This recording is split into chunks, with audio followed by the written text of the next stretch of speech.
Welcome back to Shalini Arun YouTube channel. ಯಾರೆಲ್ಲ subscribe ಮಾಡ್ಕೋದೆ video ನೋಡ್ತಿದ್ದೀರಾ ದಯವಿಟ್ಟು ಹೋಗಿ ಸಬ್ಸ್ಕ್ರೈಬ್ ಮಾಡ್ಕೊಳ್ಳಿ. ಹಾಗೆ ಪಕ್ಕದಲ್ಲಿ ಕಾಣುವಂಥ ಬೆಲ್ ಐಕನ್ನ ಕ್ಲಿಕ್ ಮಾಡಿ. ನಾವಿವತ್ತು ಹಂಗೆ ಆಚೆ ಹೋಗಿದ್ವಿ, ನರ್ಸರಿಗೆ ಹೋಗಿ ಕೆಲವೊಂದು ಗಿಡಗಳನ್ನ ತೊಗೊಬರೋಣ ಅಂತ ನಾನು ನನ್ನ ಹಸ್ಬೆಂಡ್ ಹೋಗಿದ್ದೀವಿ. ಬನ್ನಿ ನೋಡೋಣ ನನ್ನ ಹಸ್ಬೆಂಡ್ ಯಾವ್ಯಾವ ಗಿಡಗಳನ್ನ ತೊಗೋತಾರೆ ಅಂತ ನಿಮಗೂ ತೋರಿಸ್ತೀನಿ.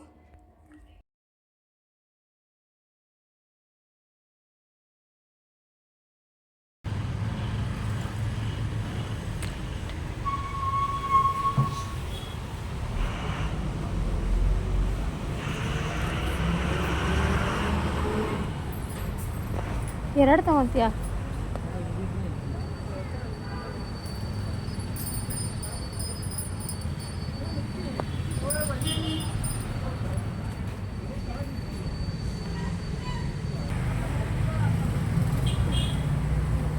ಈ 3 ಗಿಡಗಳನ್ನ ತೊಗೊಂಬಂದ್ವಿ. ಮತ್ತು ನೆನ್ನೆ ವಿಡಿಯೋನ ಕಂಟಿನ್ಯೂ ಮಾಡೋಕ್ಕಾಗಿಲ್ಲ, ಸೊ ಅದಕ್ಕೆ ಈ ವಿಡಿಯೋನ ಇವತ್ತು ಕಂಟಿನ್ಯೂ ಮಾಡ್ತಾಯಿದ್ದೀನಿ.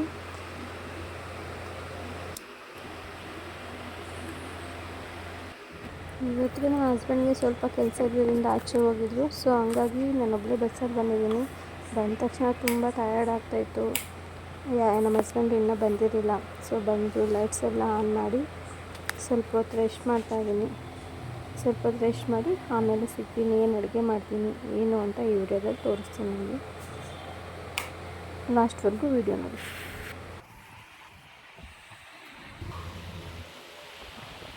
ನಾನಿವತ್ತು ಯಾವುದೇ ರೀತಿ ಸಾಸ್ ಯೂಸ್ ಮಾಡ್ದೇನೆ ಎರಡೇ ಮಸಾಲ ಪೌಡರ್ ಹಾಕಿ ಎಗ್ ರೈಸ್ ಮಾಡೋದು ಹೇಗೆ ಅಂತ ಹೇಳ್ತಾಯಿದ್ದೀನಿ.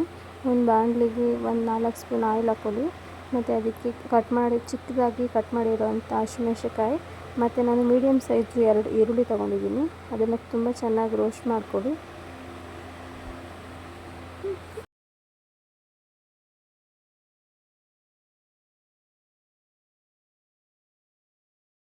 ಆನಿಯನ್ನು ಚೆನ್ನಾಗಿ ರೋಸ್ಟ್ ಆದಮೇಲೆ 1 ಸ್ಪೂನ್ ಶುಂಠಿ ಬೆಳ್ಳುಳ್ಳಿ ಪೇಸ್ಟ್ ತಗೊಳ್ಳಿ. ಶುಂಠಿ ಬೆಳ್ಳುಳ್ಳಿ ಪೇಸ್ಟ್ ತಗೊಂಡು ಚೆನ್ನಾಗಿ ಹಸಿ ವಾಸನೆ ಹೋಗೋವರೆಗೂ ಫ್ರೈ ಮಾಡಿಕೊಡಿ.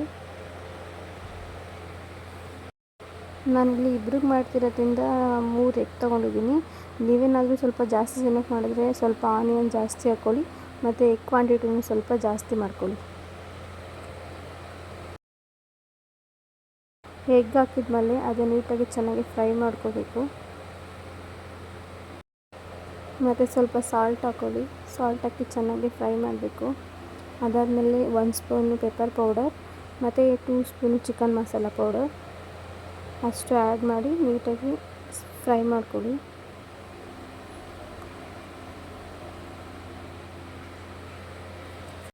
ಈ ಮಸಾಲ ಎಗ್ಗಿಗೆಲ್ಲ ನೀಟಾಗಿ ಮಿಕ್ಸ್ ಆಯಿತು ಅಂದರೆ ಟೇಸ್ಟ್ ಕೂಡ ತುಂಬಾ ಚೆನ್ನಾಗಿ ಬರುತ್ತೆ.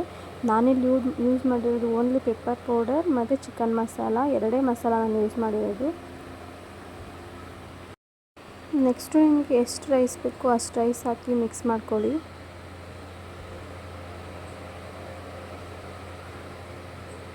ನೋಡಿ ಈ ರೀತಿ ಮಿಕ್ಸ್ ಮಾಡ್ಕೊಳ್ಳಿ. ಲಾಸ್ಟಿಗೆ ನಾನು ಕೊತ್ತಂಬರಿ ಸೊಪ್ಪನ್ನ ಆ್ಯಡ್ ಮಾಡಿದ್ದೀನಿ. ಕೊತ್ತಂಬರಿ ಸೊಪ್ಪು ಆ್ಯಡ್ ಮಾಡಾದಮೇಲೆ ಮತ್ತೆ ಮಿಕ್ಸ್ ಮಾಡಬೇಕು. ಈಗ ಎಗ್ ರೈಸ್ ರೆಡಿಯಾಗಿದೆ. ನಾನಿಲ್ಲಿ ಎಗ್ ರೈಸ್ ಜೊತೆಗೆ ಸೈಡ್ಸ್ಗೆ ಅಂತೇಳಿ ಕುಕ್ಕುಂಬರ್ನ ಕಟ್ ಮಾಡಿಟ್ಟಿದ್ದೀನಿ. ಬಂದು ನನ್ನ ಹಸ್ಬೆಂಡು ಕೊಡೋಣ, ಹೇಗಿದೆ ಅಂತ ಕೇಳೋಣ ಅವರನ್ನು. ನೋಡಿ ಅವ್ರು ಟೇಸ್ಟ್ ಮಾಡಿಬಿಟ್ಟು ಹೇಳ್ತಾರೆ ಹೇಗಿದೆ ಅಂದ್ಬಿಟ್ಟು. ಎಲ್ಲರೂ ಒಂದ್ಸಲ ನೀವು ಮನೇಲಿ ಟ್ರೈ ಮಾಡಿ. ಯಾವುದೇ ರೀತಿ ಸಾಸ್ ಇಲ್ಲದೇ ಒಂದು ಪೆಪ್ಪರ್ ಪೌಡರ್ ಮತ್ತು ಚಿಕನ್ ಮಸಾಲ ಪೌಡರ್ ಎರಡೇ ಮಸಾಲ ಯೂಸ್ ಮಾಡಿ ಈಸಿಯಾಗಿ 10 ನಿಮಿಷದಲ್ಲಿ ಹೇಗೆ ಎಗ್ ರೈಸ್ ಮಾಡೋದು ಅಂತ ತೋರಿಸ್ಕೊಟ್ಟಿದ್ದೀನಿ.